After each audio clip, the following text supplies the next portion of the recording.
E aí, nesse sentido, então, é importante um debate para regular procedimentos, fazer ajustes, avaliar esses processos de trabalho, né, e ter uma atuação crítica e refletir sobre o serviço e a própria rede, né, seja para a gente avaliar, né, em participação contínua e para aprimorar processos e procedimentos. Isso aqui é um ponto que eu queria tocar, que eu acho que é interessante, né? O PPP ele serve como um norte de avaliação de todo mundo, do projeto, da nossa função, do nosso trabalho. E aí a gente fala em avaliação no serviço de acolhimento, fica todo mundo assim, nossa, mas então eu vou ser avaliado, né? E a gente está muito, como a gente está inserido numa rede, né, uma medida, um serviço que está inserido numa rede, a gente tem muito uma ideia de fiscalização. Fiscalizar não é avaliar, né? E quando a gente estabelece objetivos no PPP, a gente vai avaliar se a gente está dando conta de fazer aquilo que a gente se propôs ou não. Às vezes, a gente propôs um negócio, fala, não, vamos fazer 5 projetos, 3 viagens, e fala, ixi, não deu. Por que não deu? Né? Porque não teve recurso, porque a gente não se organizou, porque mudou a equipe. Ou seja, a gente tem como avaliar, como verificar o que deu errado, e o que deu certo, e que a gente melhorou, e que vai aprimorar, e que vai se manter, e que passa a constituir uma marca daquela equipe, né? Pode passar. E aí, assim, queria só rapidamente compartilhar algumas estratégias, né, de construção. Então, nesse tempo, pode passar. A primeira é que construir um PPP é um convite de trabalho conjunto. Como é que a gente convida o outro para trabalhar junto, né?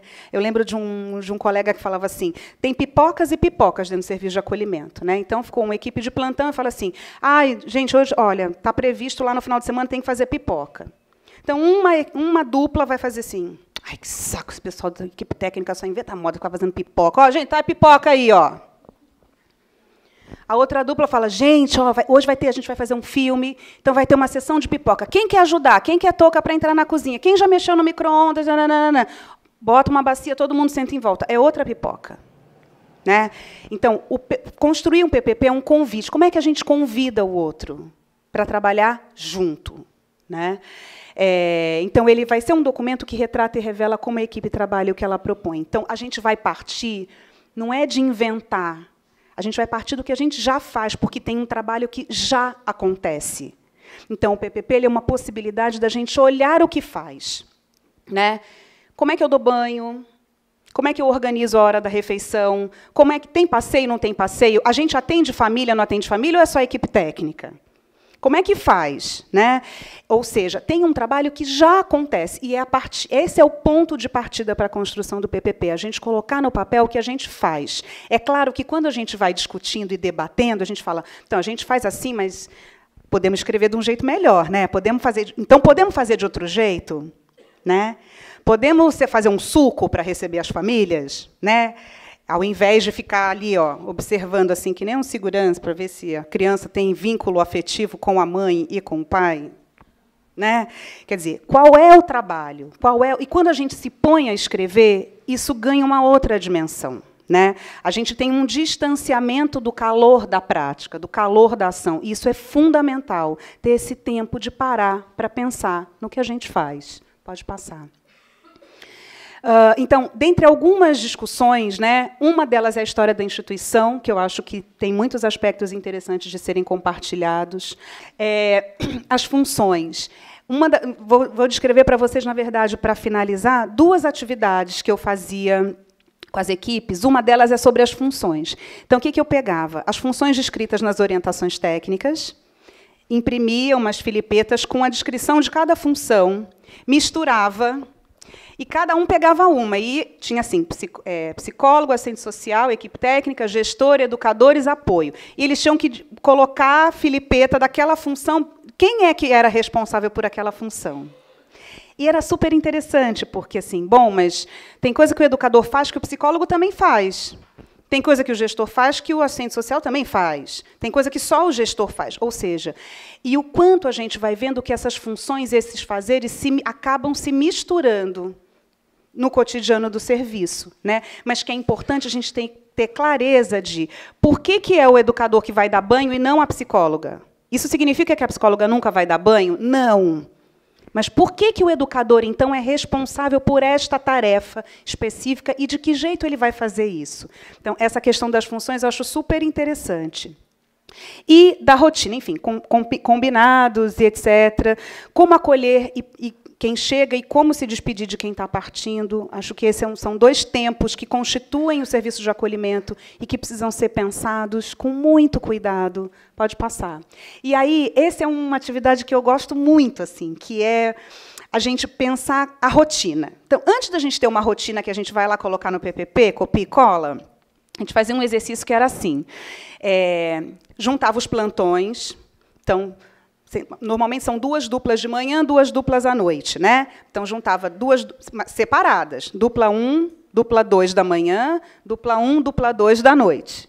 E aí eles tinham que preencher, de segunda a sexta, e, no final de semana, o horário e a atividade. O que é atividade? Essa é uma outra discussão que cabe. O que é atividade? A atividade é, tipo, essas coisas de festa junina que a gente faz, tipo, atividade, brincadeira. Não.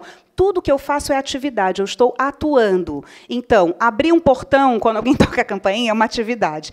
Organizar os meninos para irem para a escola é uma atividade, certo? Organizar o almoço é outra atividade. Bom, então, os educadores, na sua dupla, têm que colocar o horário e a atividade, até terminar o plantão. Aí, o que a gente fazia? Juntava as 2 duplas da manhã e juntava as 2 duplas da noite. Eram 4 rotinas diferentes.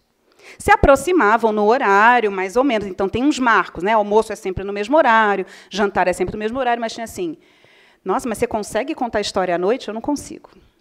No meu plantão, não dá para contar. Não. E aí, assim, bom, mas como é que vocês conseguem contar? Como é que vocês organizam o tempo para contar a história? Ah, então, a gente faz assim, enquanto ela vai fazendo isso, eu vou fazendo tal coisa. Ou seja, tem essa primeira parte que, assim, é organizar uma rotina unificada. E uma equipe alinhada. Uma equipe alinhada quer dizer que todo mundo pensa a mesma coisa? Não, mas quer dizer que todo mundo vai partir do mesmo lugar, né?